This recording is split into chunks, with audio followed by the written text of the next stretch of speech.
Whoa! Well, howdy, folks. It's your old pal, Captain Spaulding again. Yes, I'm here to tell you about a brand new attraction, Mary the Monkey Girl. Oh, yeah, that's right. This here little honey is half real human, half monkey. I brought all the way from the wilds of Borneo. So y'all come in, make sure you bring little Johnny and Susie with you. She'll scare the holy guacamole out of them. And remember, while you're down here, pick up your Captain Spaulding for President t-shirts. Come in all shapes and sizes. Small, medium, large, and jumbo for our big bone friends. We all know how you got that way, too, huh? Yes, from eating my delicious fried chicken. Oh, yes. Just keeps getting better all the time. God bless America, and God bless Captain Spaulding. Want to know about the biggest metal bands in the industry? Want to know about those legend tier bands you just can't do without? You need to go to deathbymetalstl.com right now to keep up to date on all your favorite bands, interviews, backstage stories, and lots more. Go there right now. See what all the buzz is about. deathbymetalstl.com.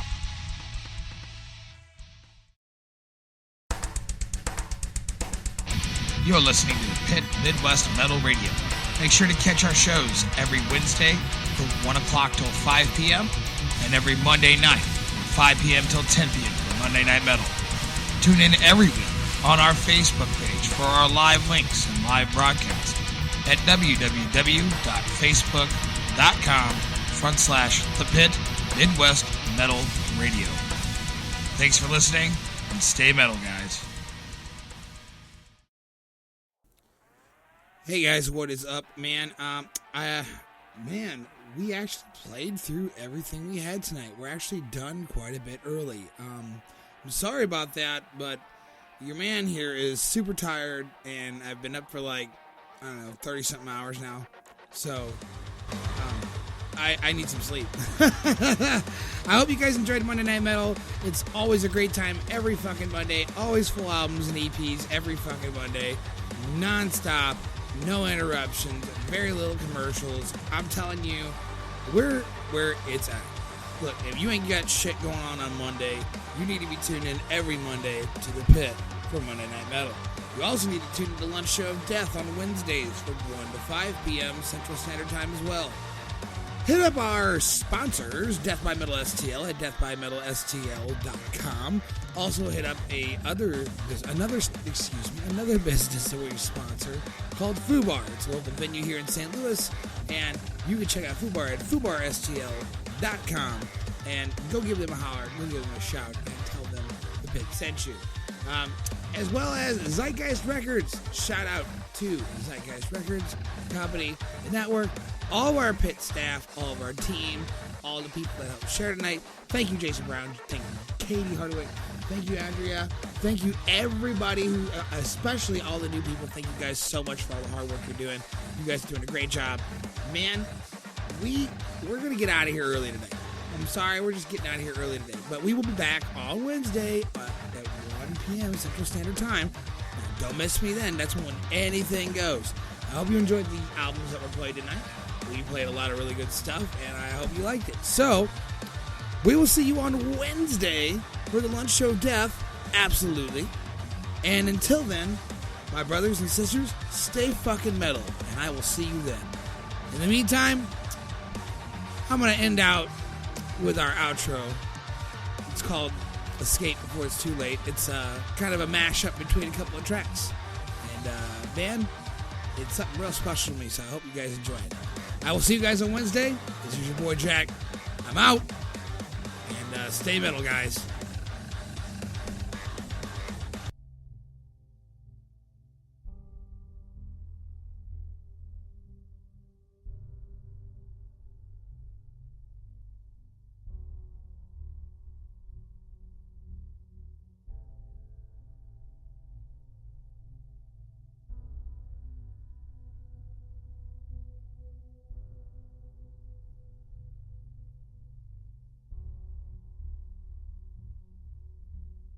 Okay, yes. We're bored. We're all bored now. But has it ever occurred to you, Wally, that the process that creates this boredom that we see in the world now may very well be a self-perpetuating, unconscious form of brainwashing created by a world totalitarian government based on money, and that all of this is much more dangerous than one thinks? And it's not just a question of individual survival, Wally, but that somebody who's bored is asleep, and somebody who's asleep will not say no? See, I keep meeting these people. I mean, just a few days ago, I met this man whom I greatly admire. He's a Swedish physicist, Gustav Bjornstrand, and he told me that he no longer watches television, he doesn't read newspapers, and he doesn't read magazines. He's completely cut them out of his life because he really does feel that we're living in some kind of Orwellian nightmare now, and that everything that you hear now contributes to turning you into a robot. And when I was at Findhorn, I met this extraordinary English tree expert who had devoted his life to saving trees. He just got back from Washington, lobbying to save the redwoods. He's 84 years old. He always travels with a backpack because he never knows where he's going to be tomorrow.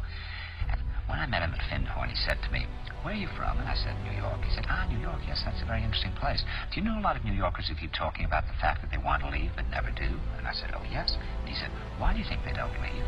I gave him different banal theories. He said, "Oh, I don't think it's that way at all."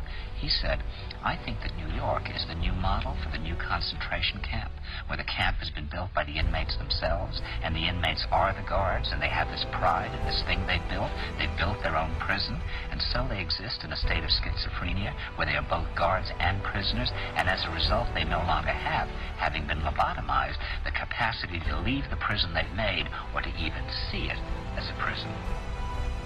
Then he went into his pocket and he took out a seed for a tree, and he said, "This is a pine tree." He put it in my hand and he said, "Escape before it's too late." See, actually for 2 or 3 years now, Chiquita and I have had this very unpleasant feeling that we really should get out. And we really should feel like Jews in Germany in the late 30s. Get out of here. Of course, the problem is where to go, because it seems quite obvious that the whole world is going in the same direction. I think it's quite possible that the 1960s represented the last burst of the human being before it was extinguished, and that this is the beginning of the rest of the future now, that from now on there'll simply be all these robots walking around, feeling nothing, thinking nothing, and there'll be nobody left almost to remind them that there once was a species called a human being, with feelings and thoughts, and that history and memory are right now being erased, and soon nobody will really remember that life existed on the planet.